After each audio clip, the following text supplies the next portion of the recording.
everybody, it's Roya. I'm back for another video. As y'all can see by the title, today's video is a tag video. I am really excited because I was tagged by my girl here on YouTube, Benita Brewington. I will leave her link below to do the top 5 luxury mistakes tag. I have watched so many other people do it as well. I've watched hers.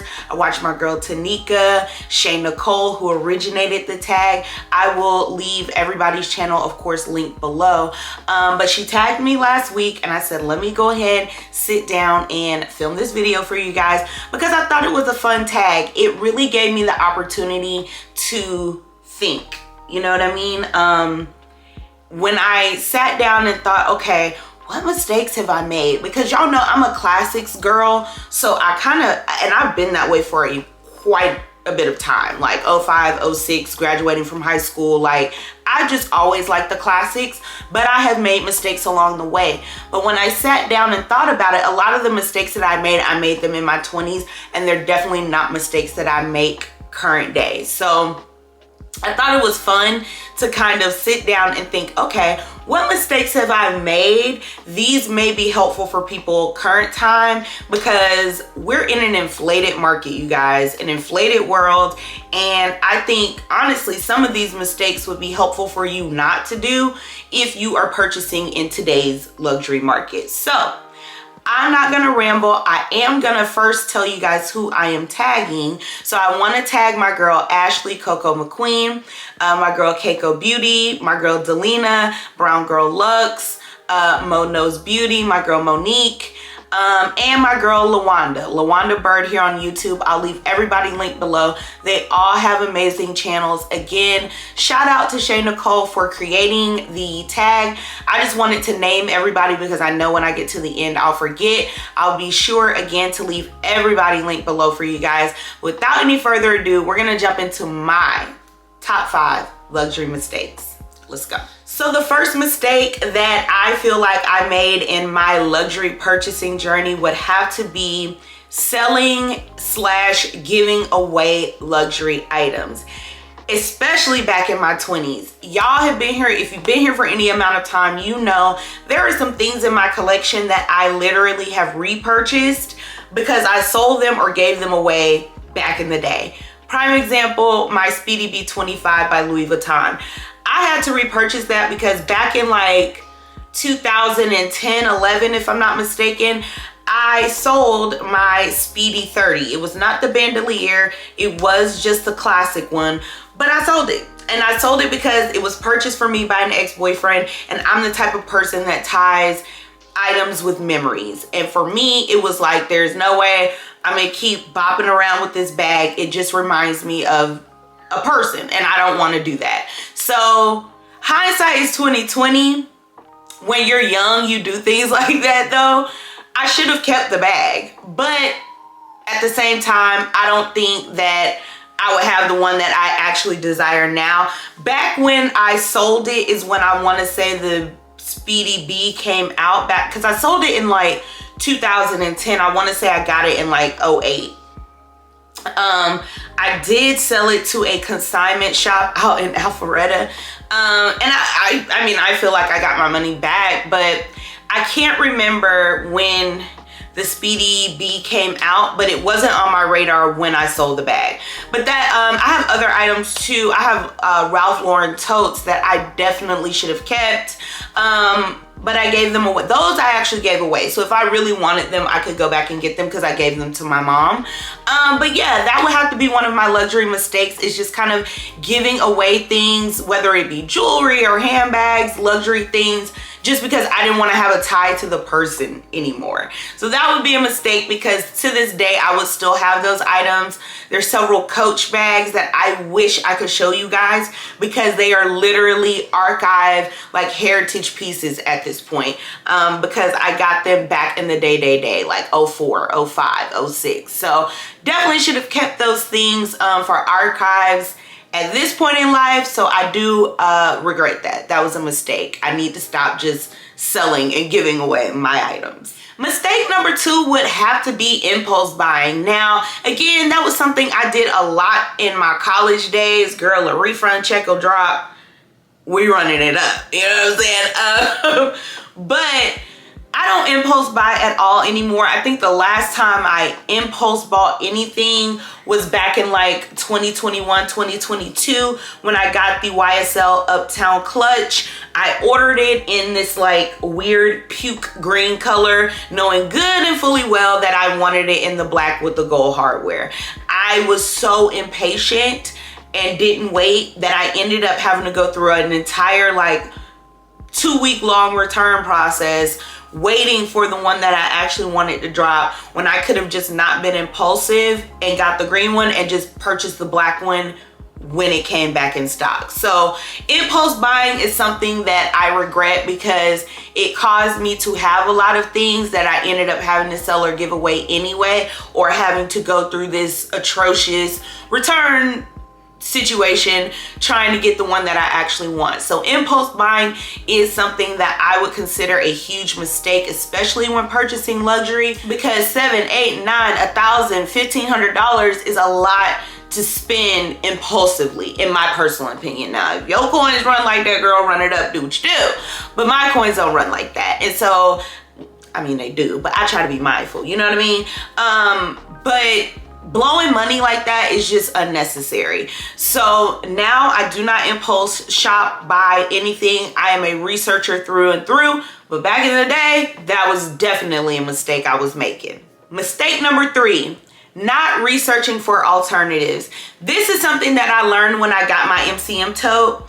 You guys know the story. I originally ordered the Louis Vuitton Damier Ebene MM Neverfull with the ballerine pink interior. Got to the store to collect it and I was mortified with the condition and the quality. Had I done my research, I would have known that MCM made a much more high quality bag than the Louis Vuitton Neverfull, and I wouldn't have even wasted my time or my money buying that bag, then having to return it, coming home, doing my research, and then going with the MCM. So that's something I am true to even to this day. I don't go with the first thing. You know, we all know LV comes out with a collection, it seems like every week at this point.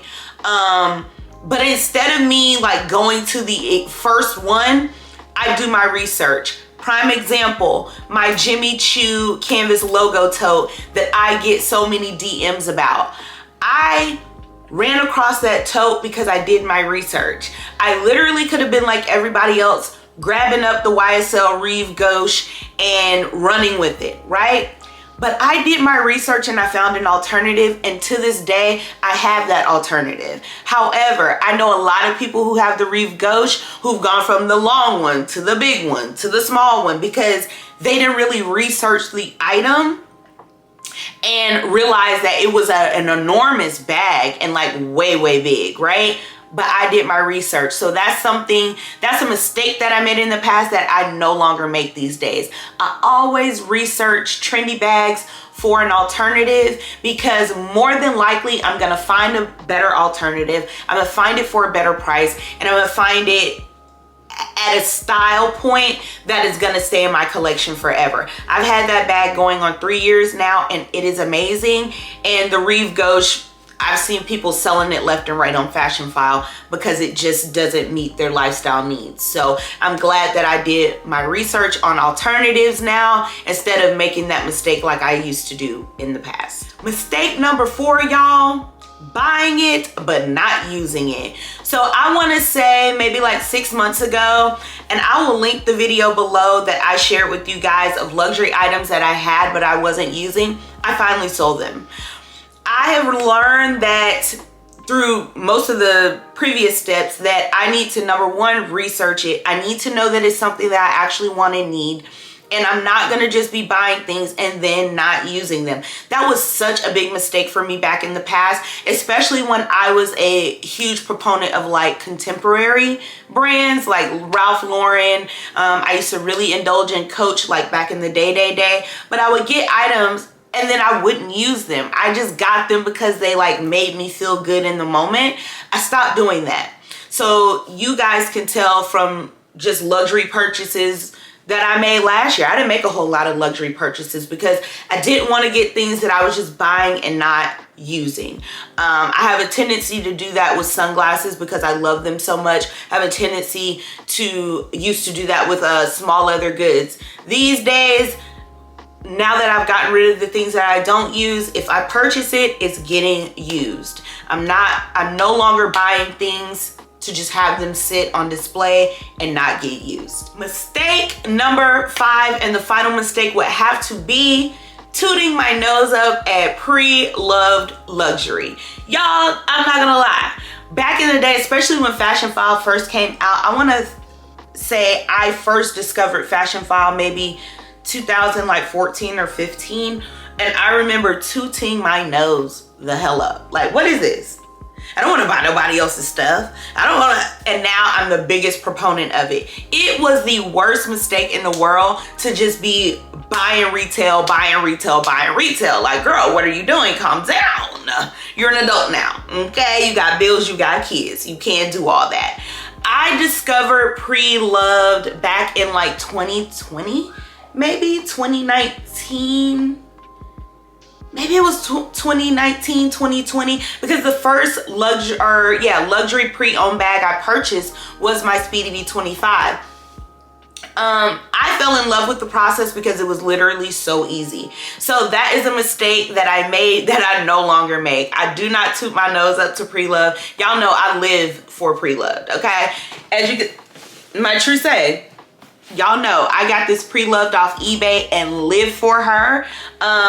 Amazing. And I would have never gotten this quality of a piece had I not gone the pre-loved route. So I am super glad that I stopped making that mistake of being like afraid of pre-loved luxury, or afraid that it just was gonna be, you know, somebody's nasty goods or whatever. I'm glad I stopped making that mistake, because now I feel like I'm pre-loved queen, girl. Y'all know I got a ton of pre-loved bags, a ton of pre-loved vintage items. I love pre-loved, especially in the climate of the world today. Y'all, even if you got it, search the pre-loved market first. Save your coins. Like, we're in an inflated time where we really don't even need this stuff. You know what I'm saying? It really is a hobby. It really, really is. So I'm gonna get off my soapbox, but I say all that to say those are the top 5 luxury mistakes that I've making. Learn from your girl. Don't make those mistakes. Do the right thing like Spike Lee, okay?